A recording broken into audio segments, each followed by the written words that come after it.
Yesus. Kepada hambanya kami persilakan.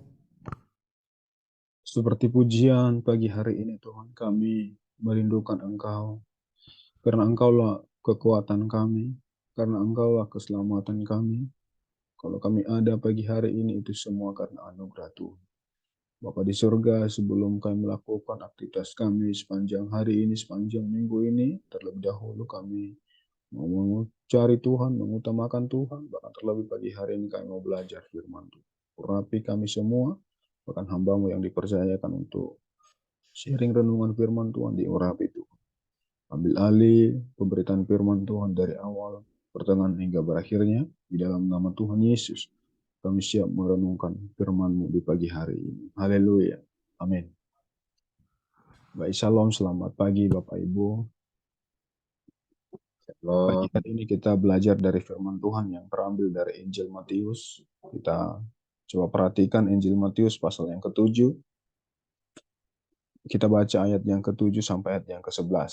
Injil Matius pasal 7 ayat yang ke-7 sampai 11. Demikian firman Tuhan saya akan membacakan kepada kita dengan tema yang diberikan oleh LAI, hal pengabulan doa. Ayat yang ke-7, mintalah maka akan diberikan kepadamu, carilah maka kamu akan mendapat, ketoklah maka pintu akan dibukakan bagimu. Ayat 8, karena setiap orang yang meminta menerima, dan setiap orang yang mencari mendapat, dan setiap orang yang mengetuk baginya pintu dibukakan.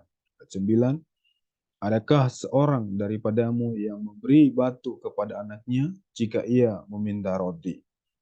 Atau memberi ular jika ia meminta ikan? Jadi jika kamu yang jahat tahu memberi pemberian yang baik kepada anak-anakmu, apalagi Bapamu yang di sorga, ia akan memberikan yang baik kepada mereka yang meminta kepadanya. Sekali lagi saya akan membaca di ayat yang ke-7 sampai ayat yang ke-8. Mintalah maka akan diberikan kepadamu, carilah maka kamu akan mendapat, ketoklah maka pintu akan dibukakan bagimu. Karena setiap orang yang meminta menerima, dan setiap orang yang mencari mendapat, dan setiap orang yang mengetok baginya pintu dibukakan. Demikian bacaan firman Tuhan pagi hari ini. Berbahagia setiap kita yang membaca, merenungkan, dan melakukan dalam kehidupan sehari-hari. Dari topik ini, dari nats yang kita baca ini, saya memberikan tema yaitu berdoa. Ini sangat penting bagi kita bahwa ini tidak asing lagi apa yang kita lakukan pagi hari ini. Bahwa sesuatu hal yang sungguh menyenangkan hati Tuhan.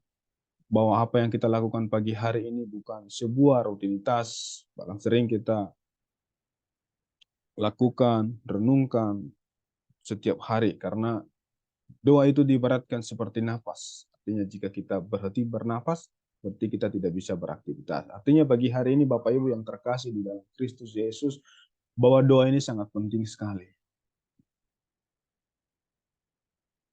Pengajaran tentang doa mendapat perhatian secara khusus dari Yesus, sehingga ini menjadi topik pembahasannya. Kalau kita perhatikan di pasal yang sebelum-sebelumnya, di mana juga Yesus mengajarkan hal berdoa. Kalau kita perhatikan di pasal yang ke-6, di mana Yesus menjelaskan di sana bahwa doa yang dilakukan oleh orang-orang Farisi, di mana Yesus mengecam hal itu, di mana doa yang mereka lakukan itu hanya sebagai rutinitas. Ya. Sehingga Yesus mengecam hal itu bahwa itu bukan seperti itu hal yang berdoa. Tetapi pagi hari ini Bapak Ibu ada 3 hal kalau kita perhatikan di pagi hari ini. Sehingga dikatakan di sini bahwa setelah itu Yesus mengajarkan agar umat Tuhan tidak berdoa seperti orang munafik. Kalau kita perhatikan di pasal sebelumnya, di Matius pasal 6 ayat 5 sampai 8. Di mana doa ini menjadi sangat fenomenal, bahkan dilanjutkan juga dengan doa Bapa kami yang Yesus ajarkan kepada murid-muridnya. Sehingga penekanan dalam ajaran tentang berdoa tentu bersifat sangat penting bagi Yesus. Dan haruslah menjadi hal terpenting dalam kehidupan kita sebagai orang-orang yang telah ditebus oleh Tuhan.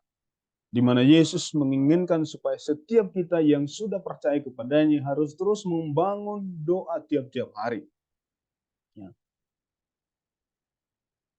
Doa bagi orang Yahudi sudah menjadi kebiasaan dan bersifat lazim. Tetapi pengajaran Yesus mengenai doa menunjukkan pentingnya pemahaman yang benar tentang doa. Di mana kalau kita perhatikan di pasal-pasal sebelumnya, Yesus mengecam, ya, orang-orang Yahudi pada saat itu, ketika orang Farisi pada saat itu, ketika mereka melakukan doa, di mana doa yang mereka lakukan itu hanya sebatas rutinitas, supaya orang tahu bahwa mereka ini adalah ahli-ahli.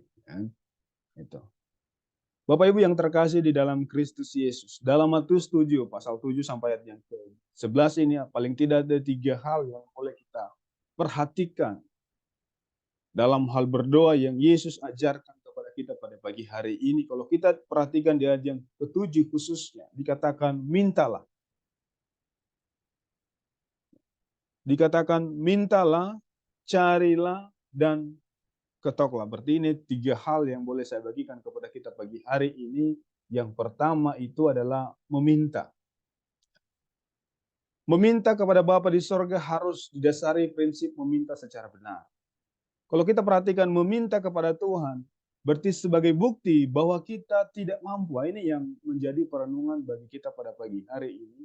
Ternyata ketika kita menyadari hal itu, bahwa kita tidak memiliki apa-apa sehingga kita terus bersandar, berharap sepenuhnya kepada Tuhan. Karena tanpa Tuhan kita tidak bisa melakukan apa yang Tuhan mau. Tetapi seringkali orang yang sudah merasa mampu tidak mau dan tidak mau meminta kepada siapapun. Seringkali ia bersandar kepada kemampuan dirinya sendiri sehingga tidak perlu meminta pertolongan kepada orang lain, apalagi kepada Tuhan. Berarti ini mereka yang tidak mengenal Tuhan. Tetapi kita pada pagi hari ini bahwa kita menyadari bahwa kekuatan kita datangnya dari Tuhan. Kalau kita mampu, kalau kita bisa, itu semua karena kemurahan Tuhan. Sehingga kita terus merasa bahwa tidak ada apa-apanya di hadapan Tuhan. Sehingga kita terus membutuhkan pertolongan daripada Tuhan. Membutuhkan hikmat yang daripada Tuhan. Membutuhkan kemampuan yang daripada Tuhan. Membutuhkan kekuatan yang datangnya daripada Tuhan. Sehingga Tuhan mengingatkan kita pagi hari ini, mari terus minta kepada Tuhan. Ya, dengan menyadari bahwa kita tidak memiliki. Tuhan ingin kita secara pribadi meminta kepadanya. Dan inilah yang kita lakukan pagi hari ini. Di mana tiap-tiap hari, setiap saat, kita terus membutuhkan Tuhan. Dan apa yang kita lakukan pagi hari ini, itu adalah menjadi bukti bahwa tanpa Tuhan, kita tidak bisa menang. Tanpa Tuhan, kita tidak bisa mengerjakan apa yang Tuhan mau. Memang Tuhan adalah Maha Tahu sehingga Ia sudah tahu apa yang kita butuhkan. Tapi yang terpenting di sana adalah Tuhan mau supaya kita meminta sesuai apa yang kita butuhkan. Meminta kepada Tuhan untuk mendapatkan harapan yang baik. Tuhan tidak pernah memberikan sesuatu yang buruk, yang bersifat jahat kepada umatnya. Sehingga inilah menjadi perbandingan yang dibuat oleh Yesus tentang pemberian seorang bapa kepada anaknya. Kalau kita perhatikan di ayat yang ke-9 sampai di ayat yang ke-11. Diumpamakan seorang bapa kepada anak-anaknya. Sehingga kalau kita perhatikan di sana bahwa ketika anak-anaknya meminta, pasti orang tuanya akan memberi, tapi dipastikan harus sesuai dengan kebutuhan apa yang diperlukan oleh anak itu. Perbandingan yang dibuat oleh Yesus tentang pemberian seorang bapa kepada anak-anaknya dalam ayat 9 sampai 11 menegaskan bahwa kalau bapa memberi yang baik untuk anak-anaknya, apalagi Bapa kita yang di sorga. Sehingga ini seringkali, ya, seringkali dengan situasi yang diperhadapkan dengan kita, seringkali kita meragukan Tuhan. Ya. Seringkali kita berkata, Tuhan gimana? Saya sudah berdoa, tapi kok Tuhan tidak jawab. Saya sudah meminta, tapi kok Tuhan seakan-akan jalan belum terbuka. Dan yang berikut, meminta harus sesuai dengan kehendak Tuhan dan waktunya Tuhan. Ya, ini juga yang perlu kita perhatikan. Seringkali dalam meminta, Tuhan memberikan waktu bagi kita untuk terus sabar menanti jawaban daripada Tuhan. Karena jawaban Tuhan adalah iya dan pasti. Sehingga ini menjadi perenungan bagi kita pada pagi hari ini, di mana Tuhan Yesus mengajarkan agar permintaan kita itu seturut dengan kehendak Bapa, atau kebutuhan yang kita minta, permintaan yang kita minta kepada Bapa kita di sorga adalah permintaan yang sesuai dengan kebutuhan kita, tetapi bukan dengan keinginan kita. Seringkali kita tidak bisa membedakan antara kebutuhan dengan keinginan. Ya. Sehingga ketika kita sudah meminta kepada Tuhan, jika Tuhan masih belum menjawab, kita sudah mulai meragukan Tuhan. Ya. Tetapi pada pagi hari ini Bapak Ibu para mahasiswa yang terkasih di dalam Kristus Yesus, di mana hal meminta ini Tuhan menginginkan kita, mari kita terus meminta kepada Tuhan dan juga harus memahami waktunya Tuhan, karena waktu kita berbeda dengan waktunya Tuhan. Ya. Tapi Tuhan pasti memberikan yang terbaik bagi kita, seperti yang kita perhatikan tadi di ayat yang ke-9, ayat yang ke-10 dan ayat 11. Saya coba sekali lagi membacakan kepada kita. Adakah seorang daripadamu yang memberi batu kepada anaknya jika ia meminta roti? Atau memberi ular jika ia meminta ikan? Jadi jika kamu yang jahat tahu memberi pemberian yang baik kepada anak-anak, apalagi Bapamu yang di sorga, ia akan memberikan yang baik kepada mereka yang meminta kepadanya. Berarti ini sangat luar biasa sekali. Bahwa pagi hari ini Tuhan mengingatkan kita bahwa di dalam hal meminta harus sesuai dengan kehendak Tuhan. Jika doa kita selama ini belum dijawab oleh Tuhan, berarti kita menyadari berarti belum waktunya Tuhan. Ya. Kalau sudah waktunya Tuhan, kita akan terheran-heran. Ya. Sehingga Bapak Ibu yang terkasih di dalam Kristus Yesus, seringkali kita memaksa Tuhan. Ya, Tuhan, kapan ini? Ya kan? Ya, seringkali memaksa Tuhan dengan keinginan-keinginan yang kita sampaikan kepada Tuhan. Karena Tuhan tahu kapan dan apa yang diberikan kepada kita itu mendatangkan kebaikan. Ya. Seringkali kita meminta kepada Tuhan bukan seturut kehendaknya seperti yang saya sampaikan, melainkan seturut dengan kehendak kita. Kehendak Tuhan atas kita baik adanya, sebab Ia tidak pernah memberi yang buruk kepada kita, kepada anak-anaknya, kepada orang-orang yang percaya kepadanya. Ya, jawaban doa selalu didasari seturut dengan kehendak dan waktunya Tuhan. Sehingga ini yang perlu kita perhatikan, yang perlu kita renungkan pagi hari ini. Bahwa di dalam meminta kepada Tuhan harus memahami, harus mengerti ya, bahwa Tuhan akan menjawab setiap doa kita sesuai dengan waktunya Tuhan. Sesuai dengan kehendaknya Tuhan.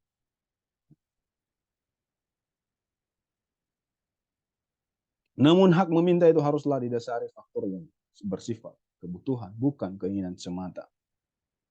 Seorang bapak pastilah akan memberi apa yang dibutuhkan oleh anaknya. Tetapi semua keinginan sang anak belum tentu dikabulkan. Terlebih bila keinginan itu tidak sesuai dengan kehendaknya dan juga tidak mendatangkan kebaikan bagi sang anak itu sendiri. Ini menarik untuk kita perhatikan Bapak Ibu, bahwa kita yang sudah berkeluarga, sudah punya anak, ketika anak kita meminta, pasti kita akan mengabulkan permintaan. Tapi dengan catatan bahwa permintaannya adalah sesuai dengan kebutuhan. Ya. Permintaan yang diminta oleh anak itu harus kita perhatikan bahwa itu bukan keinginannya sendiri.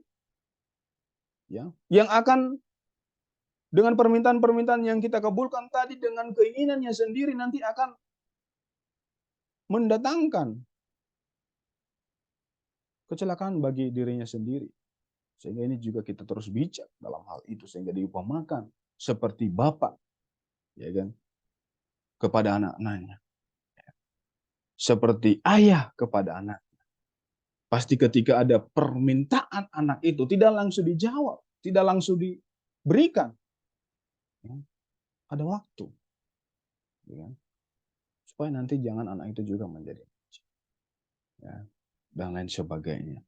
Itu dalam hal meminta. Yang kedua adalah mencari di ayat yang ke-7.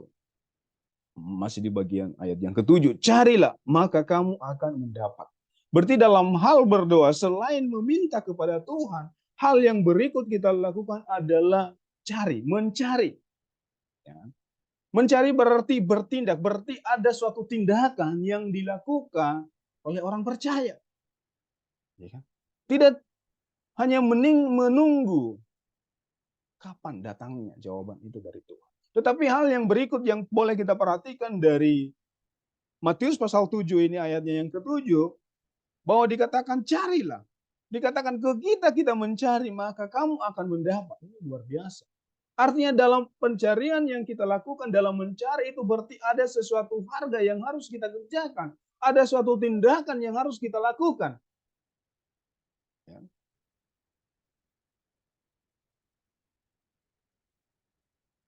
Bapak Ibu yang terkasih di dalam Kristus Yesus. Tuhan mau supaya hal yang berikut yang kita lakukan adalah ada tindakan dalam hal mencari. Dalam aspek meminta menunjuk pada sikap tidak berdiam diri untuk mencari apa yang kita butuhkan. Bapa di surga juga mendidik supaya setiap umatnya untuk mencari, bukan meminta semata. Memang kalau kita perhatikan Tuhan sanggup melakukan semuanya. Tapi kan Tuhan tidak mau seperti itu. Ya kan? Sehingga kita membuat malas. Ya kan? Terutama para mahasiswa. Ya kan? Kalau malas ya bagaimana? Kalau tidak ada tindakan bagaimana? Sehingga ini hal penting yang perlu kita perhatikan. Ya. Bahwa di dalam mencari itu harus disertai dengan tindakan. Ya. Di dalam mencari itu berarti disertai dengan kerja keras. Ya. Di dalam mencari itu berarti disertai dengan perjuangan.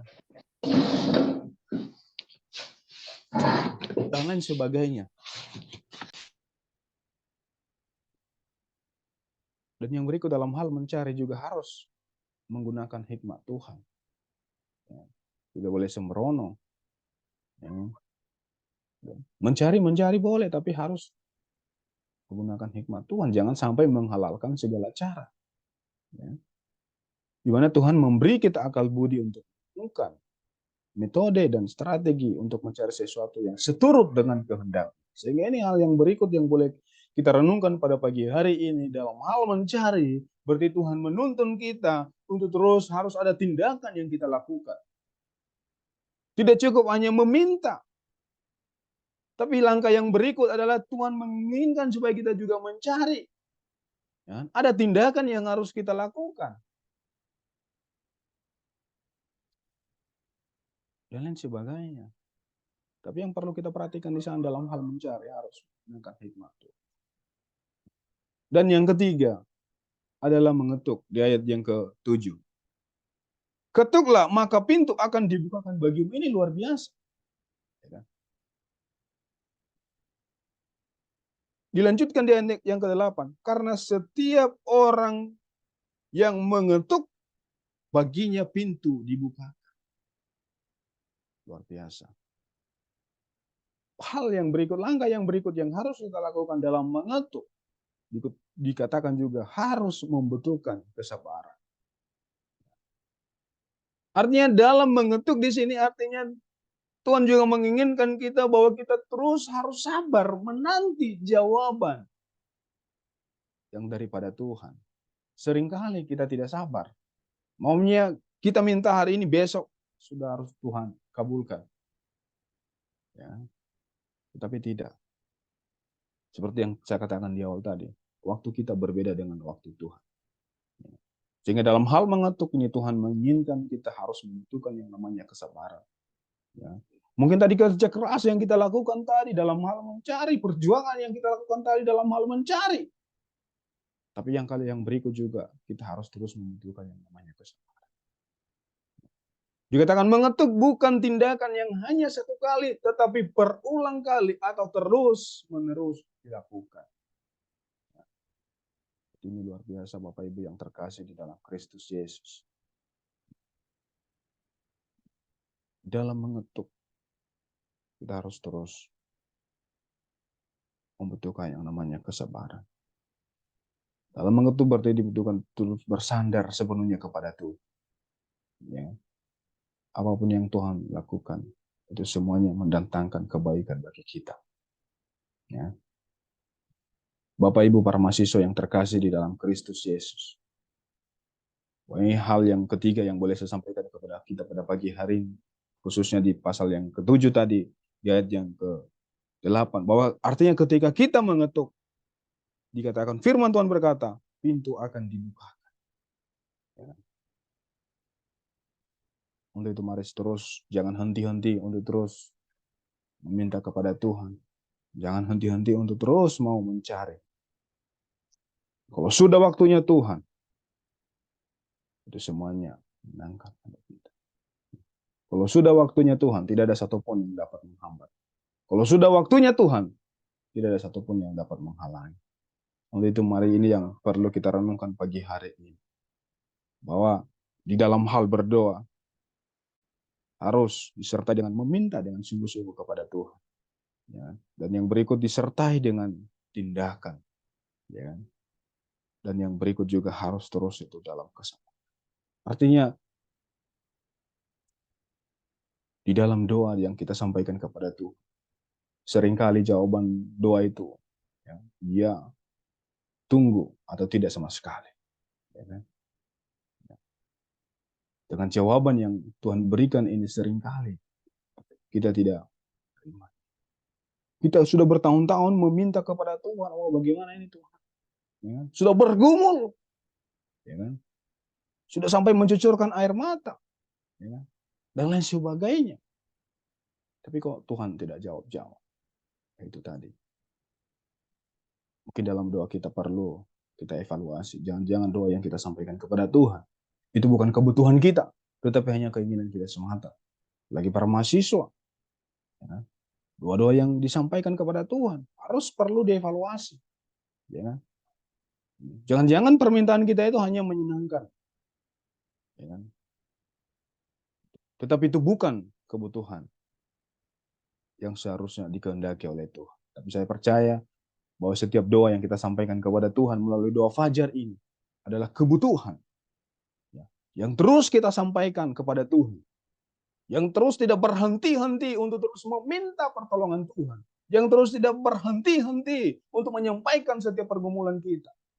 Dan setiap hari Senin kita berdoa bersama-sama, para mahasiswa, para dosen, para staf yang ada, bersama-sama bergumul untuk menyampaikan kebutuhan-kebutuhan, pergumulan-pergumulan. Ya kan? Bapak Ibu yang terkasih di dalam Kristus Yesus. Inilah renungan kita pada pagi hari ini. Oh, di dalam hal berdoa, yang pertama harus mencari, yang kedua, yang pertama harus meminta, yang kedua harus mencari, dan yang ketiga adalah harus menuntut. Untuk itu mari kita terus meminta, mari kita terus mencari, mari kita terus mengetuk secara terus-menerus kepada Tuhan. Ya. Dan akhirnya menjadi gaya hidup kita setiap hari. Ya. Bahwa kita menyadari bahwa tanpa Tuhan, hidup ini hampa. Tanpa Tuhan, hidup ini tidak jelas. Tetapi dengan adanya Tuhan, dengan kita membutuhkan pertolongan Tuhan, tiap-tiap hari kita menyadari bahwa kekuatan kita hanya datangnya dari Tuhan. Ya. Untuk itu mari terus, terutama para mahasiswa, mari terus membangun hubungan dengan Tuhan tiap-tiap hari. Ya. Mari terus bergaul dengan firman yang tiap-tiap hari. Jangan sampai malas, terutama para mahasiswa. Jangan sampai malas untuk baca Alkitab. Ya. Ikut doa pagi tapi masih ngantuk-ngantuk. Ya kan? Itu ya. Tapi tidak, Bapak Ibu yang terkasih di dalam Kristus Yesus. Mari kita, semua yang hadir pagi hari ini, bahwa mau bersama-sama untuk menyampaikan pergumulan, kebutuhan, sesuai dengan apa yang Tuhan kehendaki. Sehingga kalau sudah waktunya Tuhan, pasti diberikan yang terbaik. Bapak Ibu yang terkasih, demikian renungan pagi firman Tuhan pagi hari ini. Biarlah itu menjadi kekuatan bagi kita untuk menjalani hari-hari ini bersama dengan Tuhan.